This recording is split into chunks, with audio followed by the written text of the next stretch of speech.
प्रचोदयात् ओम अखंडमंडलाकारं व्यक्तिगण चराचरं तत्पदं सुलोचन तस्मै श्री गुरुवे नमः। ओम गुरु ब्रह्म गुरु विष्णु गुरुदेव महेश्वर गुरुरेव परं ब्रह्म तस्मै श्री गुरुवे नमः।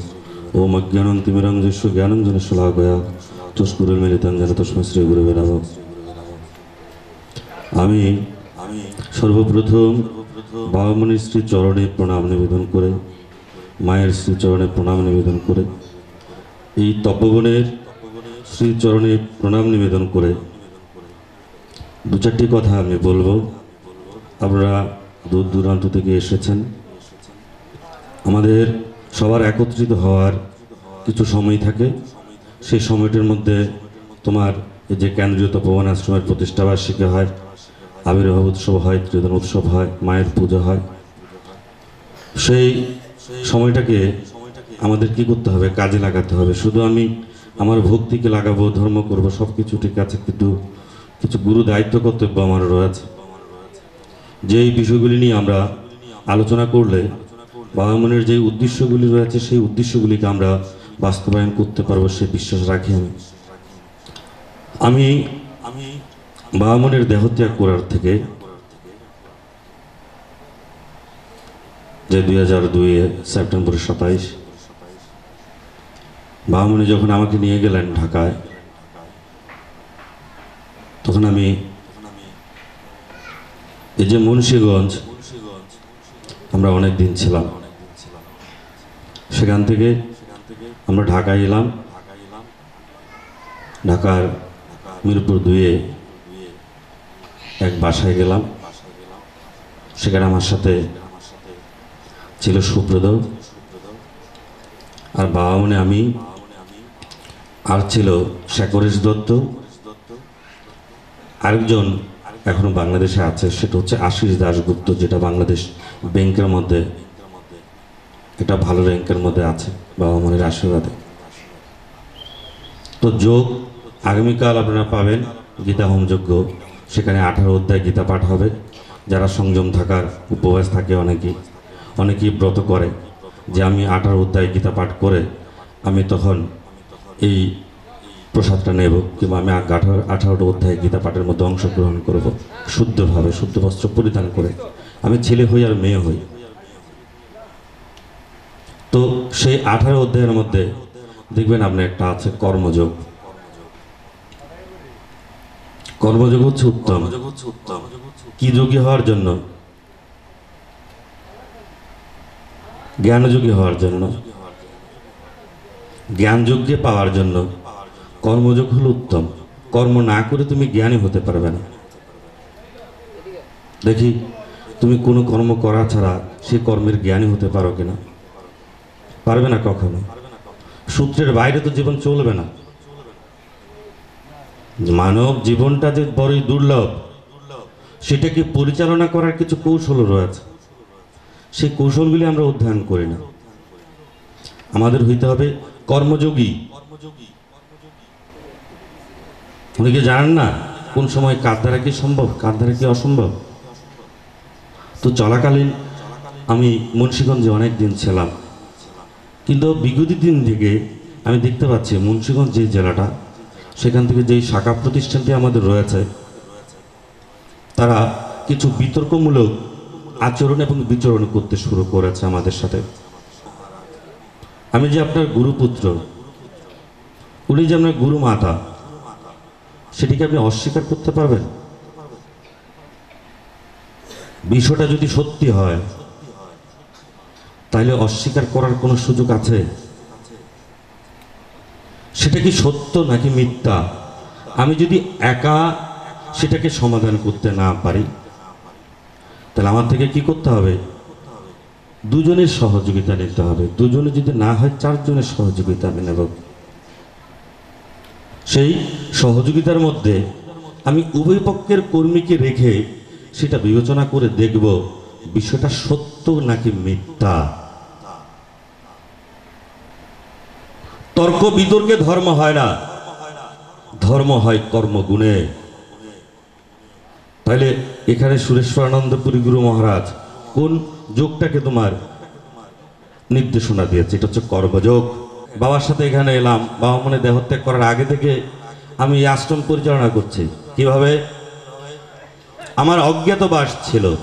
আমি তখন ভাবতাম, আসলে রাগ অভিমানও করতাম বই কি, যে আমার বাবা আমার সামনে ঘুরছে, তাকে আমি বাবা ডাকতে পারছি না। তো আমরা সেই গুণীকর্মী হতে চাই। তো গুণীকর্মী হওয়ার জন্য হইতে হবে কর্মযোগী। কর্মযোগ হচ্ছে কর্মের প্রতি মনোযোগ। তাহলে তুমি কর্মযোগী হয়ে যাবে।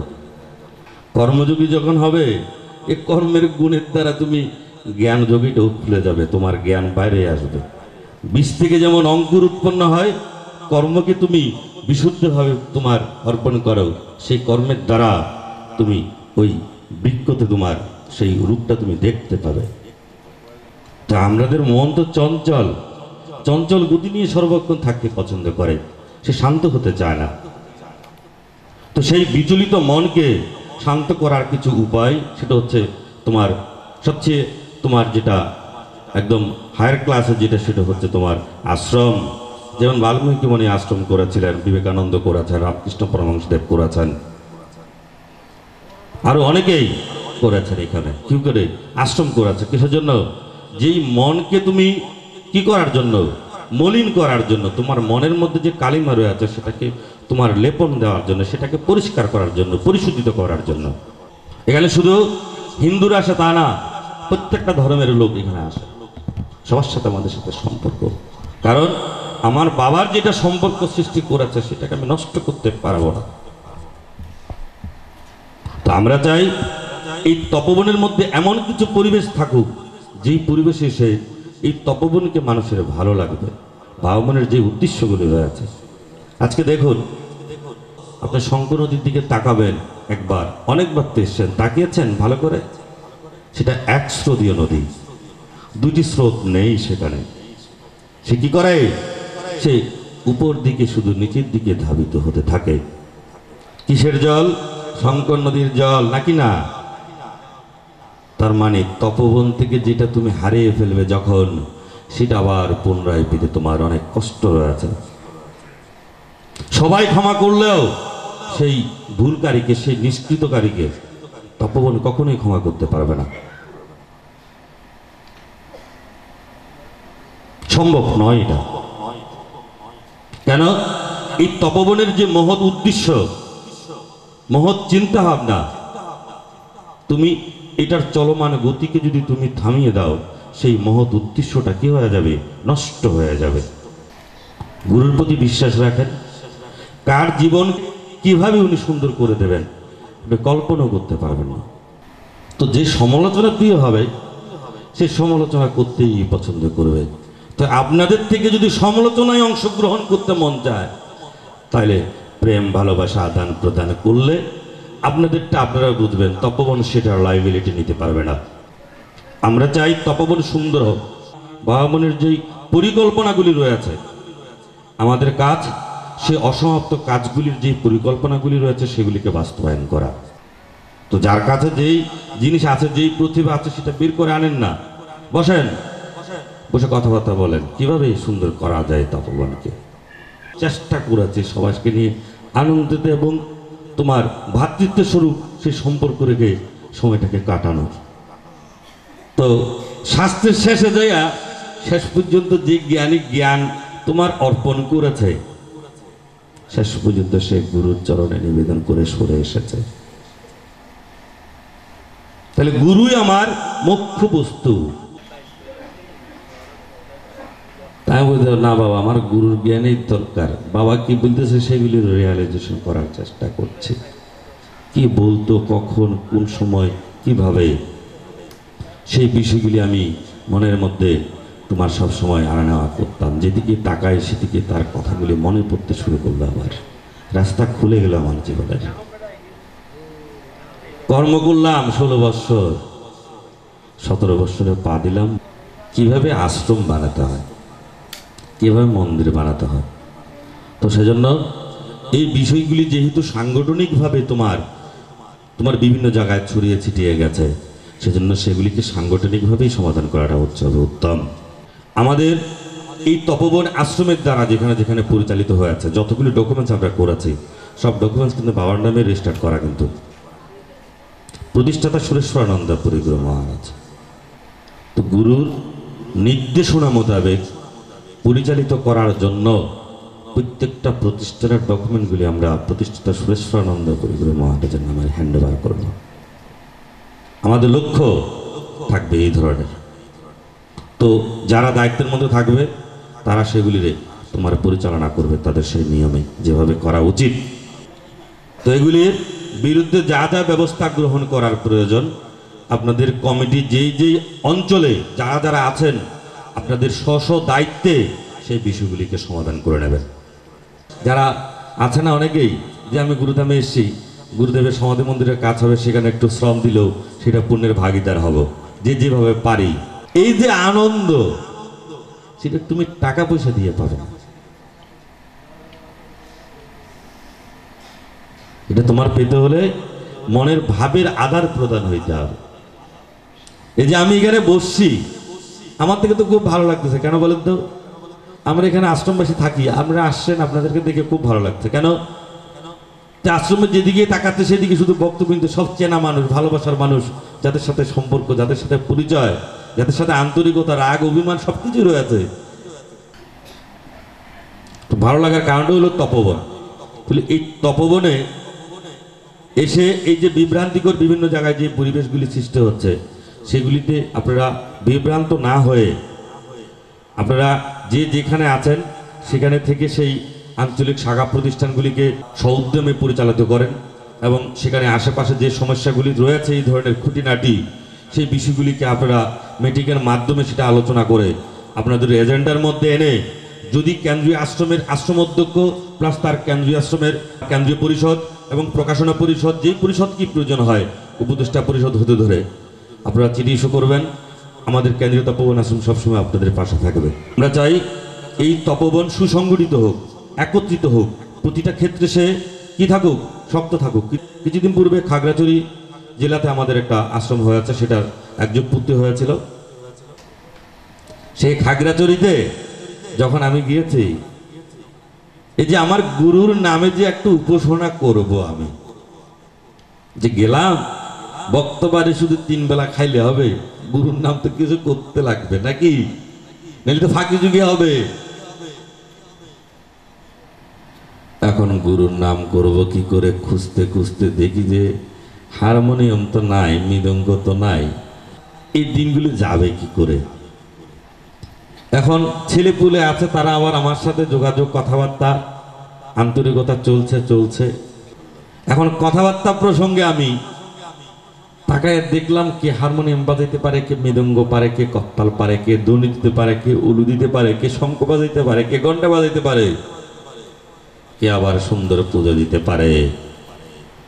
সেগুলি নিয়ে আবার পাশে করে বসলাম।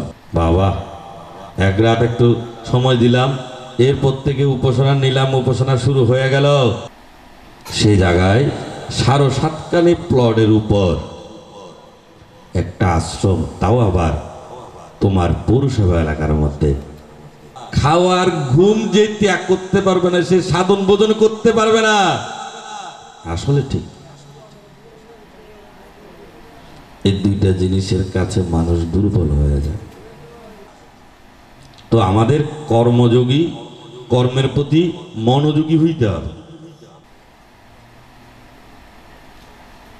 তো এই ধরনের কাজ, অঙ্গহানি মূর্তি গঠন করা, অঙ্গহানি কার্যক্রম করা সুন্দর না, এটা অমঙ্গলের চিহ্ন। আসলে গুরুর নির্দেশে কাজ করলে বেশিরভাগ জিনিস আপনি গুরুর আশীর্বাদে সহযোগিতা পাবেন। যেটা আপনি যতটুকু করেন না তার থেকে বেশি হবে। এটা হচ্ছে গুরুর আশীর্বাদের প্রতিফলন।